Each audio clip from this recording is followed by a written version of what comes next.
사도 바울은 이제 사도가 된 것은 사람에 의해서 되지 않고 계시로 이루어졌다. 이게 이제 바울이 자기 자신이 이제 사도인 것에 대해서 고린도 교회도 그랬고 갈라디아 지역에 있는 교회들에게도 자신의 사도직은 하나님이 주신 것이다. 예수님이 불러서 내게 이방인의 사도로 맡겨주신 것이다. 이게 바울이 자기 자신의 사도권에 대해서 항상 고백하는 내용입니다. 그럼 오늘 여기 나온 2장, 특별히 오늘 읽었던 이 6절부터 10절 내용은 그 6절을 시작하는 말씀을 보면 유력한 인물들이 나와요. 바울이 이야기하는 거예요. 아주 훌륭한 분들이다 이렇게 이야기합니다. 그럼 유력하다는 사람은 누구냐? 다른 사도들을 이야기해요. 그럼 어떤 사도일까요? 자기보다 앞선 사도들이에요. 먼저 된 사도들이에요. 그게 예루살렘 교회의 지도자들입니다. 그럼 여러분 그 사도 바울이 인정하고 존경하고 유력하다는 그 사도들이 누굴까요? 오늘 소개되고 있습니다. 베드로, 야고보, 요한 이런 인물들이에요. 훌륭하죠, 이들이. 그들과의 관계에 대한 이야기예요. 왜냐하면 갈릴리 그 지역, 갈라디아 지역, 또 이제 고린도 교회도 그랬죠. 로마 교회도 그렇습니다. 바울이 다니면서 복음을 전하잖아요. 근데 항상 유대주의 자들이 교회에 들어와 가지고 바울은 우리가 봤을 때 사도가 아니다. 자기가 언제 예수님과 함께 다녔냐? 언제 예수님이 그에게 사도로 내보냈냐? 복음서에는 바울 안 나오잖아요. 그걸 가지고 자꾸 꼬투리를 잡는 거예요. 그리고는 유대 율법을 그 이방인들에게도 지켜야 된다. 이게 계속 나옵니다. 특히 갈라디아 지역에 대한 내용은 더 그래요. 그러면 이제 바울에 있어서는 바울은 어떤 면에서는 예루살렘에서 사도된 게 아니에요. 예수님으로부터 제자들과 함께 사도가 아닙니다. 오히려 핍박하는 앞잡이였다가 다메섹 도상으로 복음을 전하러 다니는 초대교회 성도들을 잡아 죽이려고 감옥에 집어넣으려고 찾아가다가 예수님이 그를 만나 주셨단 말이에요. 근데 초창기 보면은 아무도 바울에게 가지 않아요. 우리를 잡아 죽이려는 계략이다. 멀리하는 거예요. 또 유대인들 입장에서는 저 배신자다, 개종자다. 그리고 유대인들 입장에서 또 버림을 받는 거예요. 그때 유명한 인물이 누구냐? 바나바예요. 데리고 와가지고 들어보니까 맞거든요. 바나바는 굉장히 뛰어난 인물입니다. 어떻게 보면 바울보다 더 뛰어났어요. 왜? 바울을 세워주는 사람이 됐으니까. 그리고 나중에 자기는 빠져요. 그래서 사도행전 역사는 바울을 통해서 이루어집니다. 근데 실제로 그 바울을 제자들과의 관계 속에서 화합을 시켜가지고 진짜 바울은 거듭났다. 예수님 만났다. 자기가 보증을 서준 사람이에요. 보통 사람 같으면 어떨까요? 바나바, 바울이자. 너는 나 한 수 아래야. 그리고 무시할 수도 있어요. 그리고 너 그동안에 우리 얼마나 박해하고 힘들게 해서 그래 네가 예수 믿고 사도가 됐다 할지라도 대부분 사람들이 그 피해자잖아요. 그럼 여러분 바울이 돼서 바울이 변화됐다 할지라도 받아들이기가 쉽지 않을 거예요. 근데 바나바는 다 내려놓고 보니까 변화가 됐잖아요. 그럼 교회 안에서도 이런 게 굉장히 중요해요. 옛날 그 사람 핍박자야. 괴롭힌 사람이야. 또 여러분들이 관계 속에서도 전도할 때도 마찬가지예요. 네가 옛날을 생각해봐. 그럼 자기는 바나바는 그래서 대단한 인물이에요, 여러분. 사실은. 그래서 바나바 때문에 베드로하고 제자들과 관계를 연결해 준 거예요. 그래서 안디옥에 가서 처음 이제 그 복음을 전해서 안디옥 교회가 부흥되잖아요. 그래서 바나바와 바울을 성령께서 기름 부어서 성령께서 선교사로 파송한 것이 안디옥 교회예요. 그럼 파송해서 이제 지금 바울의 이야기니까 바울은 사실상은 예루살렘 교회의 지도자가 아니고 이방인의 지도자인 거예요. 어마어마한 역사가 일어나잖아요. 그런데 이제 유대 기독교 인들이 들어와 가지고 이 율법주의자가 돼서 이제 바울을 반대하고 핍박하고, 또 여러분 그런 거 있잖아요. 바울은 우리 핍박하고 했던 인물들인데, 예수를 핍박했던 인물인데, 변화돼 가지고 뭐 어떤 면에서 자기도 더 잘하니까, 그럼 사람들이 괜히 어때요? 비방하고 비난하고 그걸 인정하고 하는 것보다는, 여러분 이런 것들이 쉽지 않아요. 실제적으로 목회 사역 속에서는 교회 안에도 일어날 수 있어요. 제가 여러분들 한 번씩 이야기하잖아요. 새로 오신 분이 은혜를 받은 거예요. 새벽 기도도 나오고 얼마나 열심히, 어떤 면에서는 모든 것 다 바쳐 주를 위해 사는 거예요. 근데 기존 신자들은 처음에 그랬잖아요, 다. 근데 변질되잖아요. 옛날에 열심히 다 어디가 팔아먹어버리고 대충 그냥 적당하게 신앙생활 하잖아요. 자기가 자기를 볼 때 어때요? 그 사람 비교해 보니까 이 사람 대단한 인물이잖아요. 물론 처음에 확 열을 받았다가 또 식어지는 경우가 많죠, 사람은. 근데 가만히 있어야지, 창피하게 생각하고. 근데 그 열심히 하는 사람을 갖다 어떻게 해요? 다 처음에 그래, 잘난 척 하지 마, 이런 식으로 하는 사람들이 교회 안에 많아요. 여러분 되겠습니까 그게? 왜 이 이야기 하느냐? 지금 바울과 예루살렘의 유명한 지도자들이 서로 화합됐다는 내용이에요, 이 오늘 내용이. 그럼 이걸 누가 실제적으로는 이걸 리드하고 있을까? 바울이 하는 거예요. 왜? 그들은 피해자였잖아요. 핍박받고. 어떤 면에서는 네가 옛날에 그랬는데 뭐 지금 좀 은혜 받았다 그딴 식으로 해? 그리고 무시할 수도 있어요. 그게 인간적인 부분이죠. 근데 이게 이제 화해하는 내용이에요. 여러분 앞에 내용을 잘 들어보면 오늘 이 이야기를 여러분 이해가 될 거예요. 그 바울이 그 이방인의 사도로 부름받았을 때 베드로 찾아가지 않아요. 예루살렘 교회 가가지고 내가 뭐 사도다, 나 인정해 달라. 어떤 경우에는 나를 높여 달라. 그럼 내가 나가서 하겠다. 뭐 이럴 수도 있잖아요. 왜 사람들이 자꾸 너 언제 사도가 됐냐? 이 가지고 괜히 이제 반대를 하니까. 여러분 고린도 교회 계속 그 나오잖아요.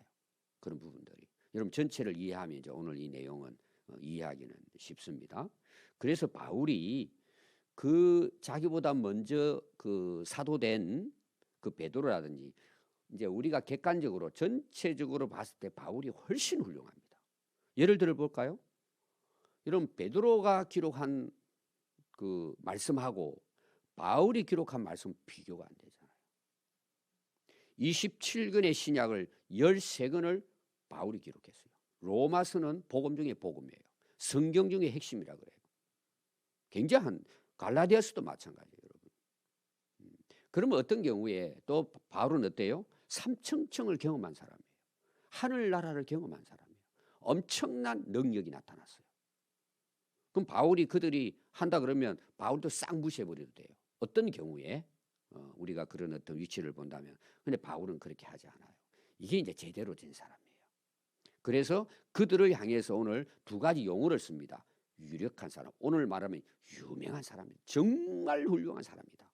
이제 이 성경 해석을 하는 해석들이 여러 가지 나오는데, 바울이 약간 빗대어서 너 나보다 못해, 이런 어투로 썼다라고 하는 사람도 있어요.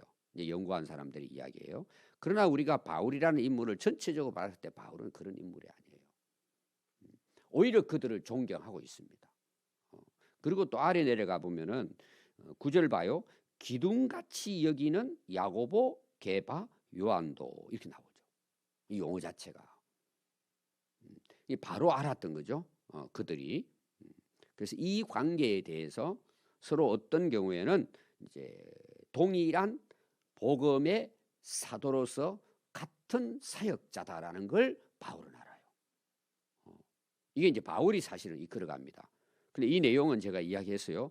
이미 바울이 변화되고 난 다음에 사도행전에 보면은 이 부분이 안디옥 교회부터 시작이 돼요. 이 내용을 보면은. 그래서 예루살렘 그 회의가 열립니다. 오늘로 말하면 총회예요. 어떤 일을 결정하기 위해서 굉장히 중요합니다. 15장은. 물론 이제 9장 이후로부터 해서 그 안디옥 교회와의 관계 속에서 15장의 대항을 여러분들이 읽어보면은 거기에 베드로와 결국은 야고보가 그 예루살렘 교회의 지도자로서 회의에 그 결정을 내립니다. 오늘 말하면 땅땅하고 망치를 쳐요. 그 내용이 뭔지 아세요? 바울이 전한 복음이 다 옳다 이거예요. 그렇다고 해가지고 바울이 그들에게 가가지고 자기가 사도인 것을 뭐 얼마든지 할 수 있겠죠. 내 면허증 달라. 예를 들어 오늘 말 목사 안수증 달고 선교사 안수증 달라. 그리고 이게 어떤 공문이 되잖아요. 바울 그렇게 하지 않았다는 내용이에요. 그게 이제 바울의 모습입니다. 그래서 바울은 그들을 그렇게 이제 같은 사도로 이제 인정을 합니다. 그래서 그 6절이 여러분 상당히 이제 그 배경을 모르면은 이게 뭔 말인지 잘 모르는 내용이에요. 유력하다 하는 의미를 그렇게 용어를 썼다는 것. 그 다음에 본래 어떤 이들이든지 내게는 상관이 없으며 이 말은 그들 무시한다 이런 차원이 아닙니다. 이것도 이제 중요한 사실은 의미를 갖고 있어요. 나는 사람에 의해 가지고 뭐 내가 사도니 아니니 그 가지고 싸우고 논쟁하고 나 그런 거 상관없다 이런 의미예요. 어떤 의미에서는 처음에 바울이 변화됐을 때에 아무도 바울 가까이 오지 않아요. 저 미친놈 무슨 또 계략을 세우나 다 도망갔습니다. 무서워가지고 잡히면 죽이니까. 그래도 바울은 어때요? 상관없는 거예요. 왜? 나는 주님으로부터 이 이방인의 사도로 부름 받았기 때문에 자기는 거기 열심히 하면 된다는 거예요. 여러분 이런 거 사실은 우리가 인간적인 관계 속에서 힘 빠지고 그런 게 있잖아요. 내가 변화되고 열심히 하는데 왜 나 무시하냐? 그만둬야지. 여러분 사람들하고 상관하지 마세요. 이거 사람 무시한다는 의미가 아닙니다. 사람들이 뭐라 그러든 나는 사도예요. 복음의 사도로 가는 거예요. 여러분 사람들이 무시하고 인정한다고 그게 얼마까지 갈까요? 잠시예요. 하늘나라 가면 그거 다 필요 없어요. 인정받았냐 못 받았냐 면허증이 있냐 없냐 인정해 주냐 안 해주냐 그런 의미에서 바울은 뭐예요? 나 상관하지 않는다는 거예요. 그러니까 앞에 나오잖아요. 바울은 뭐 나는 사람에게 인정받든 사람으로부터 내가 사도권을 받아가지고 내가 사도가 됐든 나는 주님으로부터 받은 사명 가지고 간다는 거 이런 의미예요. 이 뉘앙스가 그 부분이에요. 나체들 무시해 이런 거 아닙니다. 여러분들이 잘 여러분들 이해를 해야 합니다. 그렇다고 해서 또 무시해서도 안 되죠. 바울이 아무리 대단해도. 그래서 뒤에 나오는 내용이 하나님은 사람을 외모로 취하지 않는다.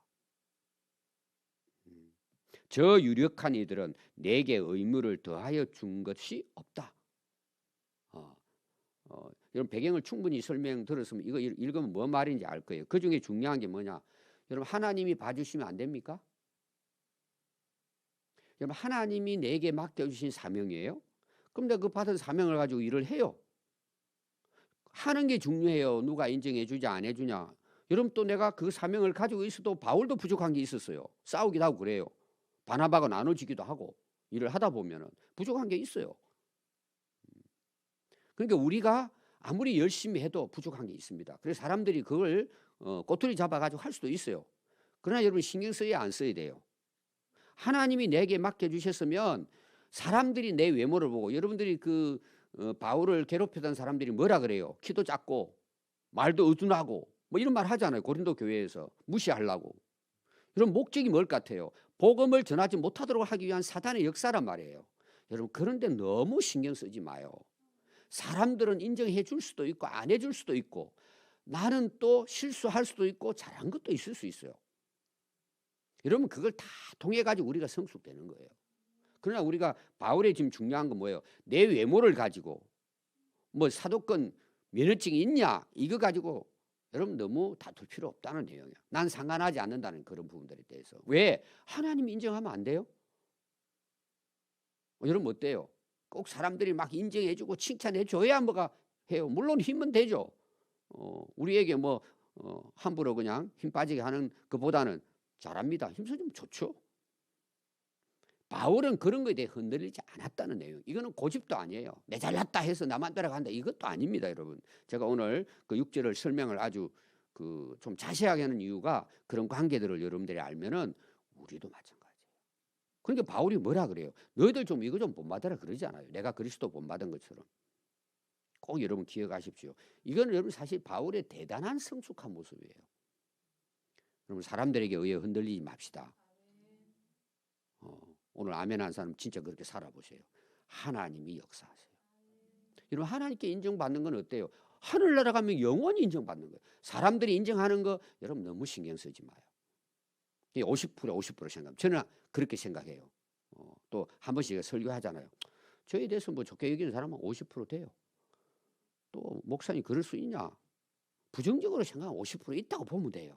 그거 가지고 흔들리지 말자는 거예요. 나 좋아하는 사람도 있어요. 싫어하는 사람도 있어요. 그럼 어느 쪽에 가지고 여러분들이 가는 게 좋겠어요? 그래도 50% 있잖아요. 훌륭한 거죠. 10명에 1명만 있어도 감사하죠. 50% 있잖아요. 우리는 그거 바라보고 가는 거예요. 꼭 그렇게 하세요, 여러분들. 너무 여러분 그런 거 외모를 가지고 사람들이 뭐라 그러냐 신경 쓰지 마세요. 그런 면에서 이제 우리가 바울에게 배우는 거죠. 그래서 보십시오. 7절에서 도리어 그들은 내가 무할례자에게 복음 전함을 맡은 것이 베드로가 할례자에게 맡음과 같다는 것을 보았다. 이게 뭔 줄 아세요? 베드로가 하나님께로부터 받은 사명은 유대인들에게 복음을 전하는 거예요. 이런 마태가 기록했어요. 그 마태복음은 특징이 있어요. 유대인들에게 복음을 전하기 위한 복음서예요. 물론 다 해당은 되지만 특징이 있다 이 말이에요. 그러니까 제일 먼저 나오는 게 뭐예요? 예수님의 족보가 나오는 거예요. 예수님은 하나님께서 아브라함부터 해서 아브라함과 다윗의 자손 예수 그리스도 세계 족보다 그러 나오잖아요. 유대인들에게 예수님은 메시아야. 우리가 구약에 우리의 믿음의 조상들로부터 하나님이 약속한 메시아야. 그리고 유대인들을 대상으로 하는 복음. 그게 마태복음 기록이 됐잖아요. 그러니까 그 베드로는 예루살렘을 중심으로 해서 바울도 물론 유대인이지만 유대인들에게 복음을 전하는 사명을 가지고 사도로서 자기는 이방인들에게 예수님은 이방인을 위한 나의 택한 그릇이다. 이방인들 다니는 거예요. 그런데 서로가 똑같은 일을 하는 거예요. 뭘 위해서 하는 거예요? 복음을 위해서 일하는 거예요. 똑같은 거예요. 그러나 대상이 달라요. 그러면 대상이 다르다고 바울은 유대인들에게 복음 안 전했을까요? 전했어요, 여러분.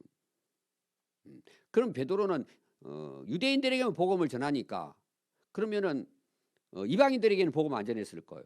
전했어요. 그런 기회가 되면 전했어요. 주된 사역은 유대인, 주된 사역은 이방이다. 그러네요. 여러분 성경에 보면은 그 사도행전에 바울이 이방인들에게 복음 전하는 내용이 나오고 안 전하려 그러니까 여러분 하늘에서 뭐가 내려와요? 바구니 내려와가지고 거기 막 율법에 먹지 못하는 다리 이런 불결한 거 그러니까 하나님 뭐라 그래요? 먹어. 싫습니다. 나 거룩하게. 먹으라니까. 아닙니다. 내가 거룩하다 하면 거룩한 거야. 여러분 그러려면 복음은 다 어디 전해야 돼요? 깨끗한 사람만 찾아가지고 예수 믿을 사람만 전해야 돼요? 알지도 못하지만 우리는 누구든지 데려오는 거예요. 구분하면 안 되는 거예요. 그러나 나는 학생들을 전도하는데 내가 좀 은사가 있어요. 애들하고 놀아주고. 그럼 학생들 중심으로 하면 돼요. 그러면 할머니 만났는데 복음 안 전해요? 그런 뜻은 아니란 말이에요. 각자의 사명이 다르기 때문에 했지만 동일한 것은 뭐냐? 거기 한번 보십시오. 7절에 복음을 전하는 것이 맡은 거예요. 똑같아요. 그런 대상은 좀 다를 수 있잖아. 여러분들이 전도를 할 때에 이제 그런 특징이죠. 그래서 8절에 보면 베드로에게 역사하사 그를 할례자의 사도로 그러죠. 할례자는 뭐예요? 유대인들 할례받는 자 삼으신 것이고 또 내게 하나님이 역사하사 나를 이방인의 사도로 하나님이 그렇게 불러주셨으니까 거기 맞게 하면 되는 거예요. 그래서 9절에 또 이야기하죠. 아까 제가 이야기했습니다. 저분들 정말 기둥 같은 예루살렘 교회 지도자다.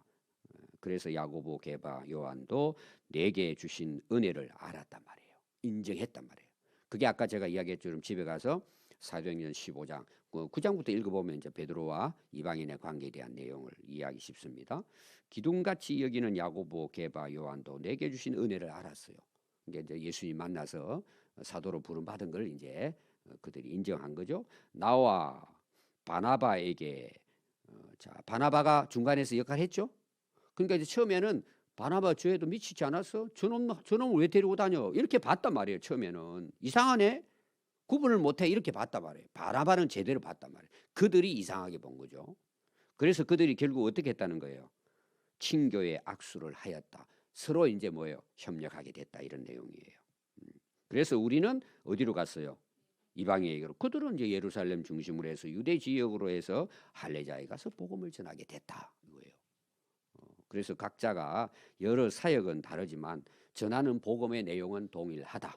그럼 어떻게 해야 돼요? 서로 인정하고 협력하고 또 그 안에서도 뭐예요? 지금 바울의 중요한 것은 뭐냐? 유력한 자, 기둥 같은 자라는 표현을 쓴 건 뭐예요? 질서예요. 교회에. 또 앞서서 사도가 됐잖아요. 인정해 주는 거예요. 여러분 바울이 뭐 나는 하나님께로부터 계시 받아 가지고 예수님으로부터 내가 사도 됐다. 너희들 필요 없어. 나는 진짜 직접 받았어 나도. 여러분 그러지 않았어요. 그 교회의 질서를 지켰단 말이에요. 여러분 바울은 교회 질서에 대해서 많이 이야기합니다. 특히 고린도 교회에 대해서 내가 가면은 너희들 반드시 징계할 거야. 뭐 이렇게까지 여러분 고린도 전후서에서 봤죠. 근데 그들이 요구한 게 있어요. 그 기둥 같은 유력한 그 베드로 그 예수님 직접 사도된 자들이 불러놓고 뭘 요청을 했느냐. 그게 10절이에요. 다만 자 모든 거 다 갔다. 근데 우리가 바울은 지금 전 세계를 다니면서 복음 전하잖아요. 부탁한 게 있는 거예요. 우리에게 가난한 자들을 기억하도록 부탁하였으니 이것은 나도 본래부터 힘써 행하여 왔노라. 자 오늘로 말하면 이런 거예요. 이제 선교사로 파송 이제 인정했어요. 그러면서 하나 요청한 게 있어요. 너희들 어려운 사람 많이 도와줘라. 가난한 사람 많이 도와줘라. 그럼 그 안에는 여러분 어떤 말이 있을 것 같아요? 키죠. 고린도 전후서에 나왔어요. 너희들 다니다가 선교원금 좀 모아가지고 우리 예루살렘 교회 너무 힘들다. 너무 어렵다. 그때 또 그 기근이 와가지고는 교회가 생활하기 어려울 정도가 된 거예요. 여러분 사도행전 2장에 보면 서로 그 통역하고 나누고 하잖아요. 그때는 풍성했어요. 근데 나중에 너무 지금 북한처럼 된 거예요. 어떻게 보면. 그래서 우리 교회에 너무 가난한 사람 많다. 우리가 이제 선교지에 선교비 보내주는 것처럼. 그래서 바울이 다니면서 몇 차례에 걸쳐가지고 여러분 고린도 교회에 제가 헌금에 대한 이야기했잖아요. 인식해가 하지도 않고 위에 갈라디아에 있는 그쪽에 그 마게도냐 교회의 성도들은 헌금 모아가지고 그거 가지고 예루살렘 교회에 갖다주고 이런 함께 도와서 이 사역을 함께 우리가 할 수 있도록 그거는 다니면서 당신이 좀 선교 헌금해서 모교회를 좀 도와주시오. 이런 부탁을 한 거죠. 바울이 뭐라 그러죠? 나는 옛날 유대인부터 어려운 사람 도왔어. 당연히 내가 해야지. 바울이 열심히 해서 함께 모든 교회가 잘 성장할 수 있도록 힘썼다는 것을 볼 수가 있습니다. 오늘 결론은 뭐냐? 우리가 하는 모든 일은 똑같습니다. 뭘 위해 하죠? 일을? 복음을 위한 거예요. 다 다를 수 있어요. 특징이 있을 수 있고 은사가 다를 수 있어요. 그러나 복음 안에서는 우리가 하나가 되는 거예요. 이게 하나님 맡긴 사명이잖아요. 그러니까 여러분들이 무슨 일을 하든지 오늘 바울이 생각하고 있는 이런 부분들 그리고 교회와 연합이 돼서 서로가 인정하고 협력하고 질서를 잘 지켜서 전 세계 복음화를 위해서 바울이 일할 수 있었다는 거죠. 오늘 우리가 그런 좀 생각을 넓혀가지고 그냥 이 앞에서만 뭐 우리 셀만 우리 뭐 초등부만 이렇게 하지 말고 함께 더불어 우리가 이 복음을 위해서 일하는 정말 성숙한 우리 교회 또 성도들, 일꾼들, 직분자들 될 수 있기를 바랍니다. 기도하겠습니다.